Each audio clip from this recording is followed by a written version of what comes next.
Hello everyone, Dan here from the Next Issue Podcast. On today's video, I'll be doing a preview for Women of Marvel #1. This is a new book from Marvel Comics celebrating the mighty women of Marvel. Because they worked hard for this and they deserve it. But who you calling the Marvel's most powerful heroines take center stage in an anthology that will inspire, empower, and motivate fans from all walks of life, whether it's the boss in space pummeling back an alien invasion or the Scarlet Witch weaving a magical protection, the women of Marvel have got your back, featuring a story by industry legend Gail Simone and more to come. So let's take a look at some of those names, then we'll go into each of the stories that we are previewing, and we'll talk more about this book. So this book will feature work by Gail Simone, Celeste Bronfman, Erica Schultz, Sarah Reese, Brennan, and now Fuji as writers. We also have artists Lydia Rosero, Leila Lace, Giada Vilviso, Ariel Jovellanos, and Neo Fuji. So Neo pulling double duty here. Colors by Triona Farrell, Ceci de la Cruz, and Giada Marchisio. And of course, we have a main cover by Carmen Carbonero, and variant covers by Jan Basaldua and Elena Casagrande, and also Zu Ostru. We'll see some of those at the end of the video. So, you know, I love these anthologies that Marvel is doing, and of course, I think it's really cool that they've gotten some really great creators to tell some of these stories. So let's talk about each of the individual stories and who's working on them. We do have a little bit of a preview for each one of them. So let's start with Malice, the Mitigator, starring the Invisible Woman.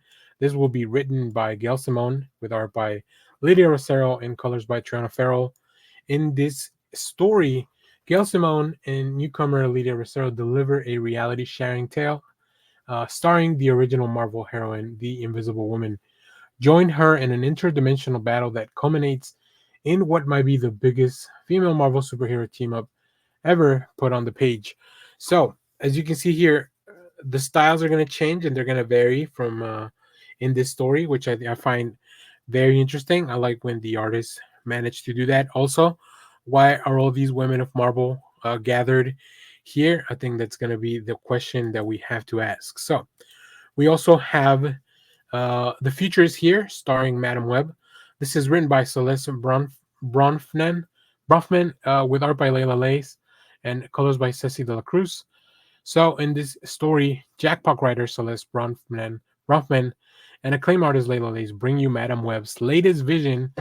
Be there when she shares the future and what it looks like for some of the current leading ladies of Marvel Comics. So, I don't get to read a lot of Madam Web, but after the 2024 year that the character has had, I think it's going to be fun to revisit some comics with her.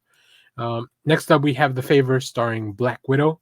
This is written by Erica Schultz with art by Giada Vilviso, colors by Giada Marchisio.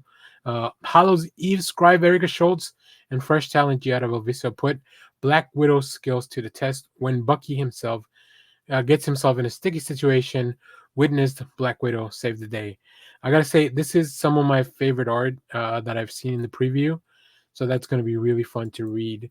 And then the last story that we're going to preview is Witch House, starring the Scarlet Witch, written by Sarah Reese Brennan with art by Ariel Jovellanos, colors by Brendan Pierre. In this story, the Scarlet Witch is a tale like no other, featuring a double dose of Marvel comic debuts, New York Times bestselling author Sarah Reese Brennan and rising superstar Ariel Jovellanos take a mind-bending journey to the end of the multiverse and back as Wanda protects her friend Darcy Lewis from an otherworldly threat. This is incredible. Like, I love that we have so many comic debuts. We have, returns. We also have different writers that are working on other stuff come take a crack at some of these characters. I think that's going to be really cool. I can't wait to dig into this. Marvel put together a trailer for this book. So we're going to play it now so you can see that. And come back. We'll talk more about this.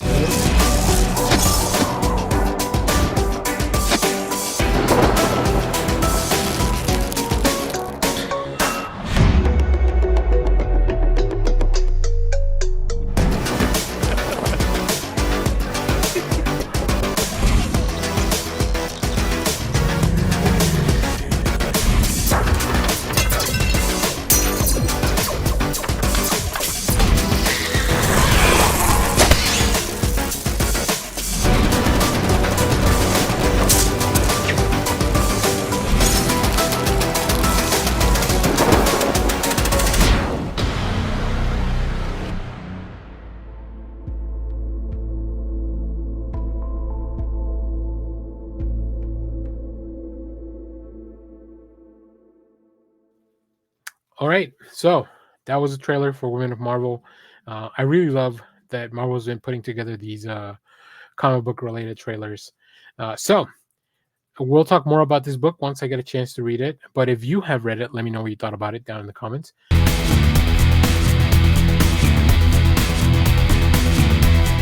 Hello, everyone. Daniel here from the Next Issue Podcast. On today's video, we'll be doing a preview for Spider-Punk Arms Race #1. This is a new book from Marvel Comics.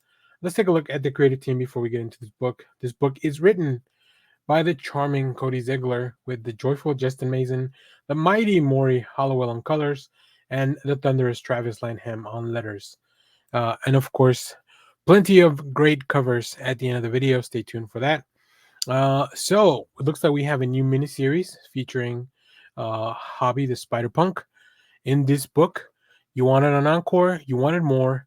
In a world without not Norman Osborn, Spider Punk reigns. This ain't no victory life, though, as Hobby Brown and the team try to rebuild society. Justin Hammer and Dr. Otto Octavius have other plans, like introducing the world to the spiders laying sentinels. Cody Ziegler and Justin Mason reunite to bring back Brooklyn Boy back with the crew that you know and love. So grab your boots, your instruments, your amps, and let's go. Yeah, so I'm very glad to see Cody Ziegler and the team reuniting to bring more Spider Punk stories. I think after the success of the film and the series before this, I think the team's gotten pretty good. They got a pretty good track record of telling good Spider Punk stories. So let's take a look at some of the preview art here. We have a few pages from this issue. Um, I really love to see a great recap page that is also centered about around displaying our main character. Really cool stuff. I love the little button. Even some of the details, you can see that Spider Punk's wearing a zig button on his jacket, which is probably for Cody Ziegler. A little Easter egg there. So really cool stuff. And of course, not only are we getting more Spider Punk, we're getting more of the characters that we know and love from his universe, like Ms. Marvel, Daredevil, uh, Riot Hard, and of course, Captain Anarchy. This world is twisted. This world is a lot of fun. So I'm actually pretty excited to get into this miniseries. I will say this is something that I will most likely wait to see when it's done, because I feel like the stories for Spider Punk just read so much better when it's all in one, at least for me. But if you pick this up, let me know what you thought about it down. Hello, everyone. Dan here from the Next Issue Podcast. On today's video, I'll be doing a preview for What If Venom #1. This is a new book from Marvel Comics. Let's take a look at the creative team here. In this book, What If Venom Had Bonded to She-Hulk? This is written by Jeremy Holt with art by Jesus Hervas, Ceci de la Cruz on colors, letters by Ariana Maher, and we'll see some variant covers at the end of the video. Very intriguing premise for sure. So in this book, years ago in a familiar church tower, the Venom symbiote was spurned by Peter Parker and found a willing host in the vengeful and wrathful Eddie Brock. Or at least that's the story you know. From Rising Stars Jeremy Holt and Jesus Hervas comes an all new look at what makes the Marvel Universe most sinister symbiote tick, with a journey that reimagines the earliest days, bonded to a host with a rage and a temper entirely different from Eddie Brock.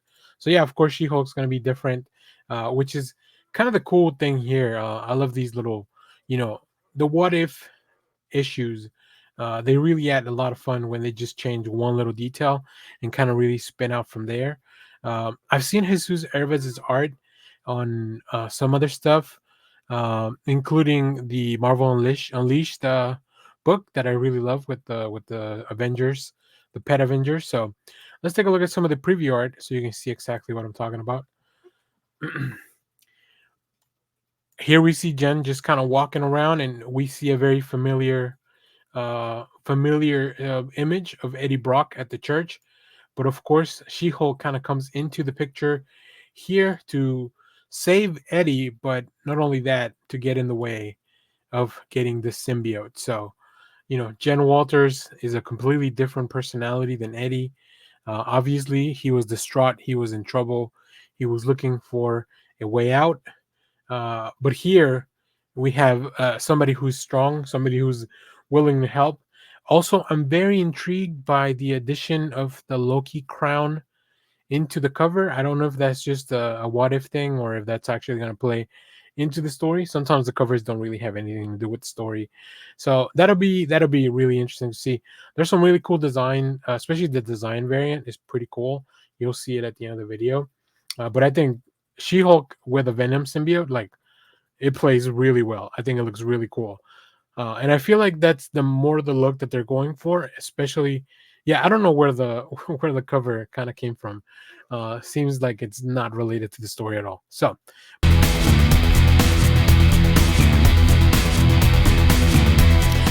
hello everyone, Dan here from the Next Issue Podcast. On today's video, we'll be doing a preview for Giant Size Fantastic Four #1.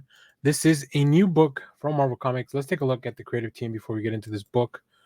This book is written by Fabian Nicieza with art by Cree Lee, Arif Prianto on colors, letters by Joe Caramagna. We'll also have a few variant covers you can see at the end of the video.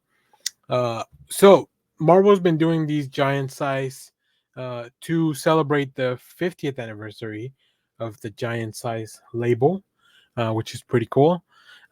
In this case, we have the Fantastic Four. So Imperius Rex, Namor is in prison serving out his sentence as the disgraced king of Atlantis. So, when a new yet ancient threat arises from the sea, who better to leap into the fray than Marvel's first family, the Fantastic Four? The team will join forces for a giant sized deep dive into some of Atlantis' most dangerous history and the present that can scarcely hope to contain it. Plus, we have a reprint of Fantastic Four #33, a classic issue from Stanley and Jack Kirby, featuring the betrayal and high drama in Atlantean style. So, you'll probably get a reprint of an issue with Namor, the Submariner, in it. Um, yeah, I like these one shots. I think they're fun. This one specifically, the Fantastic Four have a very well versed history with Atlantis and Namor the Submariner. So, very excited to see how that plays out. Let's take a look at some of the preview art real quick. We only have a few pages, but so far you have all the trappings of a really cool Fantastic Four story. Specifically the reveal of this new villain or this Atlantean villain that we're seeing here. That's very intriguing for sure. So I'm very excited to read this. So we'll talk more about this when I get a chance to read it. Like I mentioned, there's some cool covers at the end of the video. Stay tuned for those.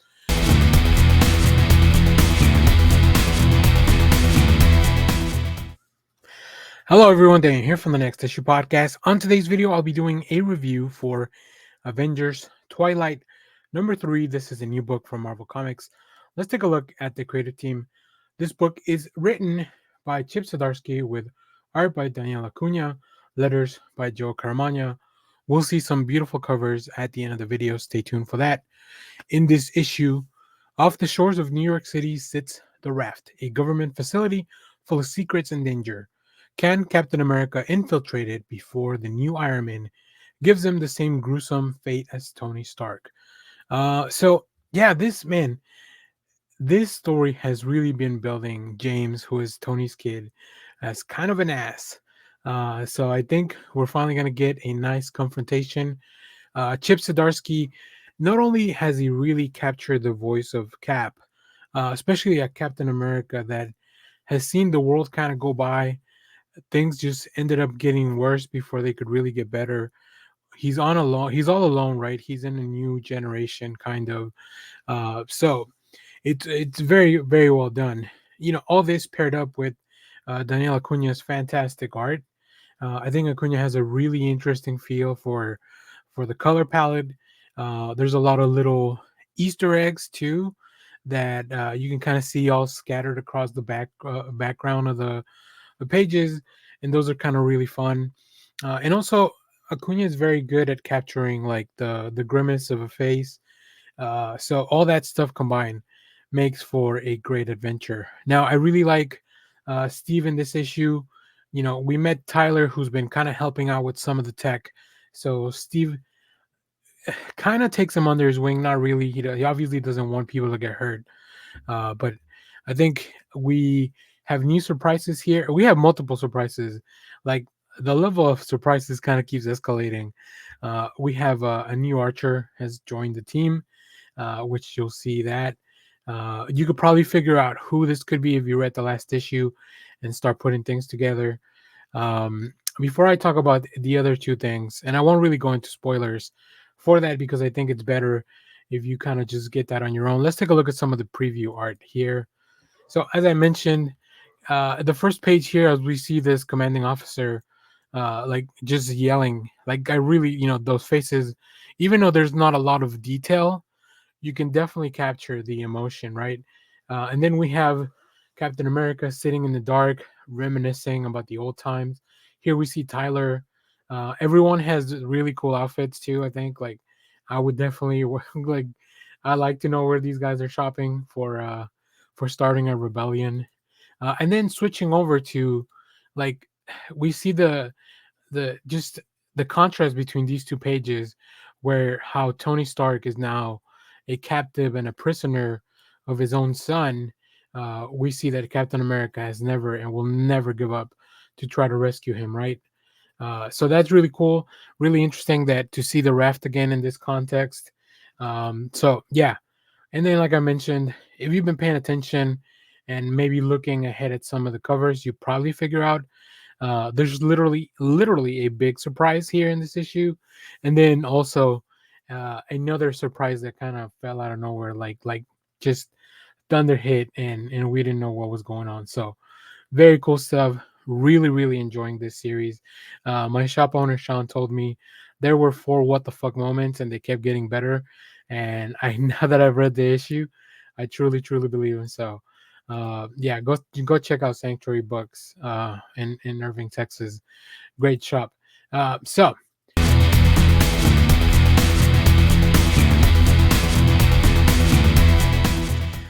hello everyone, Daniel here from the Next Issue Podcast. On today's video, I'll be doing a review for Punisher #4. This is a new book from Marvel Comics. Let's take a look at the creative team before we get into the book. This book is written by David Pepose with art by Dave Watcher, colors by Dan Brown, letters by Corey Petit, beautiful cover by Rod Reese, and we'll have some other covers in the back at the end of the video. So stay tuned for that. So in this issue, who is Jigsaw? Ever since his family was murdered, retired SHIELD agent Joe Garrison has turned New York upside down in his bloody search for answers. But now he's finally put all the pieces together, and what he's found could lead to an all out war. Alone and outgunned, Joe must push his deadly set of skills to their limit to stop the clandestine terror group known as Jigsaw. But even if he survives, can this all new Punisher finally come to terms with his role as the Marvel's universe's most dangerous hero? So this is really interesting, and I'll start saying this. Um, I did not know that this was going to be the last issue. I tend not to look too far ahead because like covers can give a lot of can give a little bit of spoilers away. So I didn't know this was a 4-issue miniseries. So the issue, I feel like it wrapped up a little bit more abruptly than I was anticipating because I didn't know that this was the end of it. I was expecting maybe the setup for the next thing. So the fact that this issue just kind of like it wraps up everything that it sets up for now. I mean, it leaves a lot of threads to be followed later on in the future. But man, that that was a little jarring. But I will say this new take on Jigsaw was interesting. I once again, this is another thing that I wish we had been giving a little bit more room to breathe. But boy, oh boy, am I gonna miss Dave Watcher's art? It is fantastic from the character designs all the way to like those big splashy pages full of action. So let's take a look at some of the preview art here. As I mentioned, just very distinct characters, very emotional. Like the faces, you can really capture the emotions, and even with some of the background stuff, like the building, there's no need to go all out like that, but the story kind of calls for it, right? this is a mosaic tower. It's supposed to be an exquisite building, and I think that Watcher really goes out of his way to ensure that it really feels that way. Um, and then, as I mentioned, when it comes to the bombastic comic book action, whether it's the bad guys being super extra, whether it's like the gas being poured into the party, or even just Joe making the biggest entrance you could make. And this is just the beginning of the free pages. So yeah, action packed, violent, bloody. This Punisher book kind of goes all out and really leaves very little behind. Like it wants to make sure that it goes out with a bang, and I think it really does. As I mentioned, if I knew going in that this was going to be the end of the miniseries for now, I would have been a little bit less whiplash at the end. So, but yeah, overall, really enjoyed this series. 4 issues. I think it's a really quick, great read with beautiful art. So, I think Joe is a really interesting character to kind of keep exploring in the future. Also, his supporting cast, I think it really brings a lot to the table as well. So, really, really cool stuff. If you have read this, let me know what you thought about it down in the comments. As always, thank you for watching, everyone. Make sure to go check out our interview with David Pepos in the channel. You can find that in our playlist. Hello, everyone. Dan here from the Next Issue Podcast. On today's video, I'll be doing a review for The Invincible Iron Man, number 15. This is the new book from Marvel Comics. Let's take a look at the creative team before we get into this book. This book is written by Gary Duggan with art by pencils by Chris Lee, Walden Wong on inks, Brian Valenza on colors, letters by Joe Caramagna. We have our main cover by Kale New, and also we have some really cool covers at the end of the video for those variant covers. So make sure to stay tuned for that. In this issue, months ago, James Rhodes was framed and arrested for an intel gathering mission that unearthed a terrible truth. Orchis was not planning to stop the mutants. They have every hero on Earth in their sights. Orchis will stop at nothing to achieve machine ascendancy, but when you've got to fight machines, it pays to have a war machine on your side. Um, so I will say this: I don't think there's as much war machine. I don't know if the description for this one really fits. Maybe things have gotten a little bit turned around. There's definitely a new machine here that's really cool, but I wouldn't call it a war machine. So really interesting. I don't know. Maybe that synopsis doesn't really go with this specific issue. Um, anyways, let's get into the issue. So I'll bring up something that was a bit of a. It's a bit of a qualm, not so much a negative, just something that kind of has been an ongoing issue with the series, and that is the consistency when it comes to the artist. This is not to say that the art in this issue was bad. We've been changing like from the beginning. I think Juan Frigeri kicked off the series, and we've had other artists throughout the different little mini arcs here. But I wish there was like I went back and checked. We've had 3 different artists for the past 3 issues, which I think in an Iron Man book specifically, where you have a lot of the armors and there's a specific aesthetic. It's really hard to kind of build that when you keep switching artists. And like I said, this is nothing to do with the specific art in this issue. This is more of a complaint overall with the series. And I understand that these artists are probably being brought in to make sure that the issues go out on time. I've expressed in the past that I would rather wait, but of course, Marvel has deadlines, Marvel has plans. But that's probably a bigger issue. So, anyways, in this issue, we get to see Tony and Emma prepare for a big fight. I really liked both of the characters together, and it kind of feels like this is the end of that relationship, at least for now. I'm gonna miss reading Emma just call Tony Anthony. I think she's the only one that can kind of get away with that. Um, we have the debut of a new armor that Tony's been working on. After everything that they've went through to, go get that Mysterium metal from space, they finally succeeded. And I think that overall, I really enjoyed. I'm enjoying the series a lot. Like the story really works for me. The characterizations. Gary Duggan has been leading this along with the X-Men line, but it really feels like this is the point of separation. This is where Tony goes off to fight Fei Long while the X-Men take care of their business on their own. So I don't know. It really feels like a bit of kind of a small ending or a departure from what we've been seeing in the book from the beginning. So let's go take a look at some of the preview art here. As you can see, and like I said, I don't think this the art fits the story, but it's just not like it's hard for me to follow characters from one issue to the other, especially characters like Tony that don't have a lot of distinguishing features on their own, like when they're not wearing the armor, like outside of the goatee. Like Tony could be really anybody, right? Emma Frost is easy to differentiate because of the outfits, but yeah, I think it really works here. I love their the paneling here, the pacing of this conversation. You see how the panels get smaller and smaller and thinner. Like that really leads to kind of like an ending, and you can get that from the dialogue as well. So I think it really works together. And then we get into some action. Really funny that Tony comments on the Krakoan protocols leaving Wolverine carcasses all over the place, which is maybe not something that the X-Men had planned that far ahead, right? If you keep leaving bodies behind, your enemies can like examine them and take samples and all that stuff and use that information against you.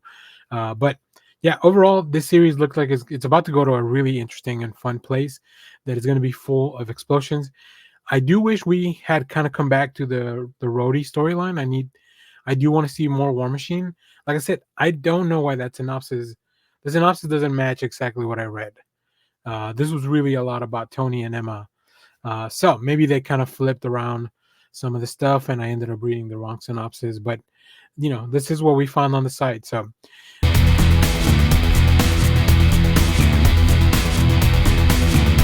hello, everyone. Dan here from the Next Issue Podcast. On today's video, I'll be doing a review for Wolverine number 44. This is a new book from Marvel Comics, the continuation of Sabretooth War. This is part 4. Let's take a look at the creative team here. So, interestingly enough, this issue did not have a credits page. I think they wanted to go ahead and use the maximum space. So, I just grabbed the credits page from the second issue since it's the same creative team. So this is written by Benjamin Percy and Victor Lavalle, with pencils by Corey Smith, Oren Jr. on inks, Alex Sinclair on colors, letters by Corey Petit. So as we've been going through this, we have two writers on this, and then we have alternating artists in each part. So really cool stuff. I think that both of the artists in this project, or at least everyone that's been working on it so far, really understands the assignment, which I'm really enjoying. So, in part 4, death has followed Logan for over a century, but as the blood pools and the gravestones pile up around him, what happens when Sabretooth kills again?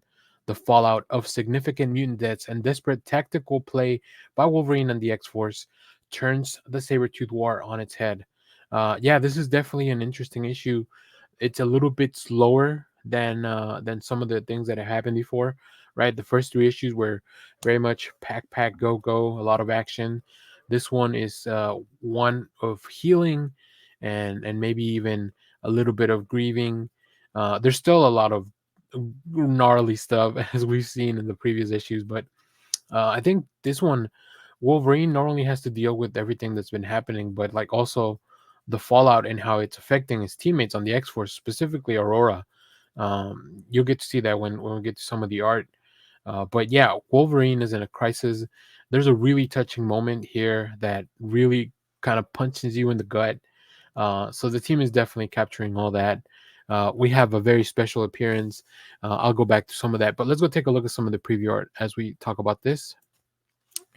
So as you can see, we see the team putting Logan back together after the events of the previous issue, and good. We need Logan to recuperate. We get a little bit of time to grieve. In the meanwhile, we also have to hunt down this Captain Creed version of him. I really love how the art team displays Aurora's abilities of like moving really fast, but also like it is a kind of a choice for her to not stop and think about what the hell is happening, right? Obviously, she had a lot of feelings for Dakin, so really interesting. Yeah, and there's a lot of more stuff like this. We get there, as you can see. Let me go back a page here. You can see that Phoebe's here, Phoebe Cuckoo, because she had a relationship with Quentin, right? They've been involved for a little while, so obviously will also affect her, and that's kind of a lot of that comes into play in this issue. So that makes it very, very interesting. I'm really enjoying this series. I'm really enjoying this event, if you will. And even though that a lot of the books that I'm reading, the other books take place after this, so we can kind of imagine the fallout. I think this is really more, and it's just kind of a cliche, but it's more about the journey of like violence and despair and agony that Sabretooth's gonna put Logan through and the team, than really more about what happens in the end. So pretty excited for this. Also, really looking forward to seeing how the Exiles will play into this. I think the next issue will highlight that. I feel like as we kind of go back and forth, um, some issues are a little bit more Sabretooth heavy. Those probably were mostly worked on by Lavalle. Some issues are a little bit more Logan heavy, and those probably are a little bit more Percy, because they've been kind of writing those characters for a little while now. So, really interesting stuff. Cool variants at the end of the video, as always. Hello, everyone. Daniel here from the Next Issue Podcast. On today's video, I'll be doing a review of Resurrection of Magneto #2. This is a new book from Marvel Comics, part of the Fall of the House of X. Let's take a look at the creative team. So, this book is written by Al Ewing with art by Luciano Vecchio, David Curiel, and Jesus Alberto on colors, letters by Joe Savino. We also have a cover by Stefano Caselli and Jesus Alberto, and of course, some variant covers we'll have at the end of the video.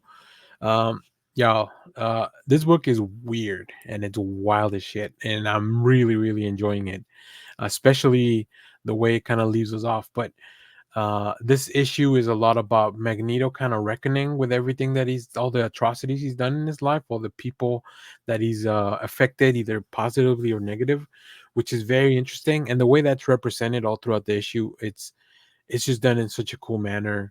Yeah, Al Ewing and the team are just really killing it. In the preview pages, we'll see that Magneto, there's some kind of like mystical event that happened undersea with Namor, where it that might hold the key, pun intended, if you read this, to him maybe coming back to life. But let's talk about synopsis real quick. The key, the secret. In the depths, Magneto was given a key by strange forces, and impossibly he holds it still. In death, Max Eisenhardt judges his own life. That's Magneto's name. He has a lot of different names, and counts the cost. Should he return to the world, can he be allowed? Can he allow Storm to bring him back? And what does this deep key unlock? Yeah, that's really kind of the crux of this issue. After Magneto kind of checks the balance, checks the scales, if you will, of his life. Like, is he even worthy to come back? Is it worth the risk, the effort? Um, there's a lot of visual things that kind of very symbolic, very representative of Magneto and maybe his own self doubt, everything that he's kind of going through in his head. So, really interesting. Like, this is some of the stuff you can really only do in comic books, I feel. So, let's take a look at some of the art. I love the creature designs here, whatever this thing is with the key. Uh, Interesting that they would have Krakoan symbols here as well. This is all kind of flashing back to when there was a deal that Magneto or Namor gave an island to Magneto, or vice versa, whatever that ended up being between them. Now, don't you forget, Namor is a mutant, so he had, I guess, a few stakes here, but he's also the ruler of Atlantis, and that's kind of where he's taken. But yeah, this creature really cool. I love this panel in the middle of the thing looking over its shoulder. Very cool stuff. And then we go back onto the present timeline and where Storm is there, and Magneto just kind of remembers, even though he is currently blind, um, because he doesn't have eyeballs. Just going through this wall, remembering all the atrocities, but also all the people that he's touched in his life somehow. Really interesting. Really cool for, like, if you're a Magneto head, just getting like the greatest hits, or maybe the worst hits. It's really cool. There's definitely a lot of narration on this issue, so if you're not a fan of that, I completely understand. how this would be a little off-putting, but I think it all kind of builds into the story. So, yeah, and the relationship between Storm and Magneto has never been more like fascinating to me. So really cool stuff. Al Ewing keep doing some weird shit, and having these amazing artists bring it to life. So yeah, very excited for this. There's also slight spoiler. So if you haven't read the book, stop the video here. I think, and this is just my speculation, at the end of the book we see maybe the Shadow King. Let me know what you think. If you read the book, let me know if that's correct. Who do you, like? I'm just kind of speculating. I checked with a few people that had read the book. They had, maybe similar inclinations, or maybe some people hadn't really put it together. So I don't know. That's just kind of what it looked like to me. But you guys let me know. So if you have read this comic and hopefully you didn't get spoiled, let me know what you thought about it down in the comments. As always, thank you for watching, everyone. Remember to share, like, subscribe. Stay tuned. At the end, we have some really cool covers, including one by Elena Casagrande that I really, really like. So thanks for watching. And remember to share, like, subscribe. Maybe I already said that. So yeah, stay tuned for all that. Thanks for watching, everyone. Bye bye.